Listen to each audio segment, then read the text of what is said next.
మిగతా జిల్లాలన్నీ కూడా ఏమైనా పర్లేదు, వాళ్ళకేం లేకున్నా పర్లేదు అనే కాడికి ఈరోజు కూటమి ప్రభుత్వం ఉంది. ఈరోజు కూటమి ప్రభుత్వము దాదాపుగా అమరావతిని 1,00,000 కోట్లు ఖర్చు పెట్టేదానికి ప్రిపేర్ అయినాడు. అది అప్పు తెచ్చి, సంపద సృష్టించి కాదు. ఈరోజు అమరావతి ఒక్కటేనా? వెనుకబడినటువంటి రాయలసీమ ప్రాంతం లేదా? లేకుంటే వెనుకబడినటువంటి ఉత్తరాంధ్ర జిల్లాలు లేవా? ప్రకాశం జిల్లా లేదా? ఇవన్నీ కూడా వెనుకబడిన జిల్లాల కింద ఉంటే వాటికి ఏమాత్రము పట్టించుకోకుండా ఒకటే మోత అమరావతి అమరావతి అమరావతి అమరావతి అని. ఎందుకంటే అక్కడ దోచుకోవడానికి వనరులు ఉన్నాయి కాబట్టి. ఈ 1,00,000 కోట్లలో కనీసం అంటే 10,000 కోట్లు దోచుకోవడానికి అవకాశాలు ఉన్నాయి. ఈరోజు అమరావతికి 40,000 కోట్లతో టెండర్లు పిలిచినారు. 40,000 కోట్లకు 10% మొబిలైజేషన్ అడ్వాన్స్. అంటే వాడు పని మొదలు పెట్టకముందే, పారాగుణపం దించకముందే 4,000 కోట్లు వాళ్లకు అకౌంట్ ట్రాన్స్ఫర్ చేసినారు. సరే, దాంట్లో మామూలుగా వస్తున్నటువంటి వదంతులు దాదాపు 8% వాళ్ళ కూటమి ప్రభుత్వ నాయకులకు కమిషన్లు అంటే దాదాపు 3,200 కోట్లు కూటమి ప్రభుత్వ నాయకులకు కమిషన్ కింద పోయేటటువంటి పరిస్థితి. ఈరోజు కేవలం దోచుకోవడానికి అమరావతిని ముందర తీసుకొని వస్తూ ఉన్నారు. ఇంతకుముందు దాదాపు 52,000 ఎకరాలతో అమరావతి నిర్మాణానికి, దాంట్లో 52,000 ఎకరాలలో 35,000 ఎకరాలు ల్యాండ్ పూలింగ్ కింద తీసుకున్నాం. మళ్ళీ ఇప్పుడు 40,000 ఎకరాలు కావాలంటున్నారు. నిన్న ఫైనాన్స్ కమిషన్ వాళ్ళు వస్తే 77,000 కోట్ల రూపాయలు అమరావతికి ఖర్చు అవుతాయని చెప్తున్నారు. అంటే ఈరోజు 77,000 కోట్లు అంటే అది పూర్తి అయ్యేసరికి 1,00,000 కోట్లు దాటుతుంది. 1,00,000 ఎకరాలు 1,00,000 కోట్లతో ఒక రాజధాని అభివృద్ధి చేసి ఏం సాధించాలనుకుంటున్నారు? అది సెల్ఫ్ ఫైనాన్స్ కింద అమరావతి చెప్తున్నారు. సెల్ఫ్ ఫైనాన్స్ కింద అన్నప్పుడు 1,00,000 కోట్లు అప్పు చేయాల్సిన అవసరం ఏమొచ్చింది? అంత అప్పు చేయాల్సినటువంటి అవసరం ఎందుకు వస్తుంది చెప్పాలి. మరి కేవలము దీంట్లో దోచుకోవడానికే. అసలు రేట్లు ఎట్లా పెట్టా అంటే అబ్నార్మల్ రేట్లు.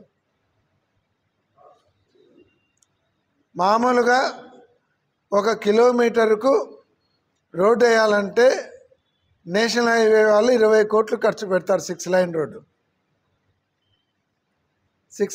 20 కోట్లు ఖర్చు పెడితే ఈరోజు అమరావతిలో అదే కిలోమీటర్కు ఒక రోడ్డు వేయాలంటే 60 కోట్లు ఖర్చు పెడుతున్నారు. ఎవరు నాయన సొమ్ము పెడుతున్నారు? ఒక్క 7.29 కిలోమీటర్లు రోడ్డు టెండర్ పిలిస్తే దానికి జిఎస్టీ ఇవన్నీ రీఫండ్ కలిపి 466 కోట్లు ఖర్చు పెడుతున్నారు. అదే ఎన్హెచ్ఏ వాళ్ళైతే మ్యాక్సిమం 200 కోట్లు అవుతుంది. 200 కోట్లు కూడా కాదు, 150 కోట్లు అవుతుంది. వీళ్ళేమో 460 కోట్లు ఖర్చు పెడుతున్నారు. అంటే 3 టైమ్స్ పెడుతున్నారు. ఎవరి నాయన సొమ్ము ఖర్చు పెడుతున్నారు? ఈ రకంగా ఒక స్క్వేర్ ఫీట్ కన్స్ట్రక్షన్కు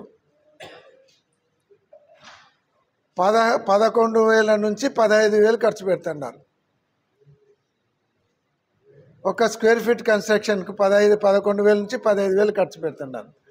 ఒక స్క్వేర్ ఫీట్కు 11,000 నుంచి 15,000 రూపాయలు పెట్టడం అంటే ఇది అమెరికన్ వైట్ హౌస్ ఖర్చు పెట్టినంత కూడా ఎక్కువనే అవుతుంది. మ్యాక్సిమం ఖర్చు పెడితే 4,000, 3,000 గవర్నమెంట్ బిల్డింగ్లకు పెడతారు. ఈరోజు పార్లమెంటు కట్టినారు, అత్యాధునికమైనటువంటి పార్లమెంటు భవనం 971 కోట్లతో కట్టినారు. అదే మన సెక్రటరియట్ కట్టడానికి 4,000 కోట్ల రూపాయలు మన సెక్రటరియట్ కోసం 4,689 కోట్లు సెక్రటరియట్కు. అసెంబ్లీకి ఆడ 1000 మంది కూర్చుండేటువంటి అసెంబ్లీ కట్టడానికి 971 కోట్లు ఖర్చు అయితే ఇక్కడ 175 మంది కూర్చుండే అసెంబ్లీకి ఖర్చు పెట్టనేది 750 కోట్లు.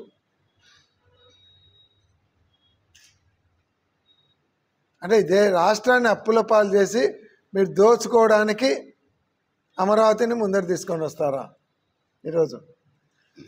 ఈరోజు మామూలుగా జ్యుడిషియల్ ప్రివ్యూ ఉండేది, దాంట్లో ఎప్పుడు పోయినా కూడా కనీసం 10% మిగులుతూ ఉండేది.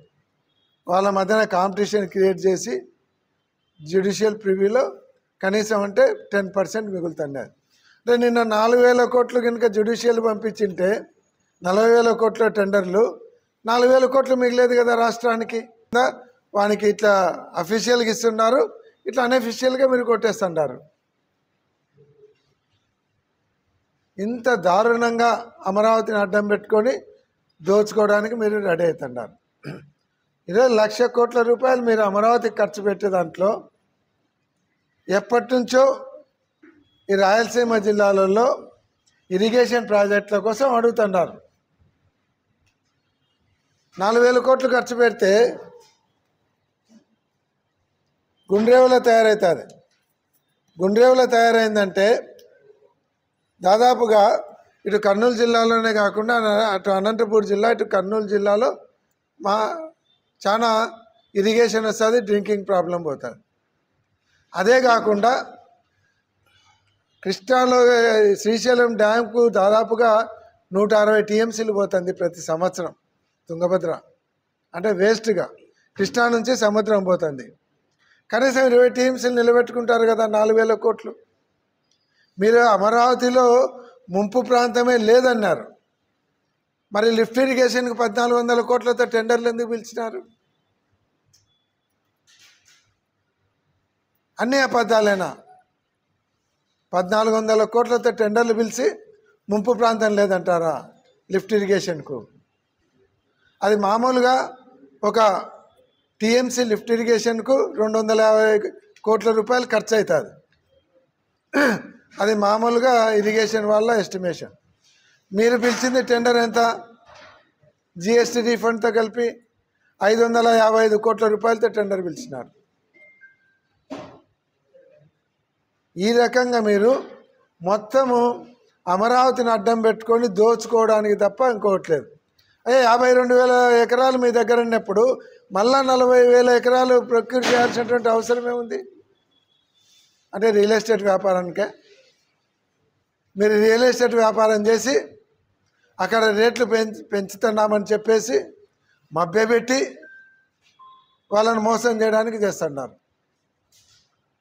1,00,000 ఎకరాలతో ఈ భారతదేశంలో కాదు ప్రపంచంలో ఎక్కడన్నా ఒక రాజధాని ఉందా?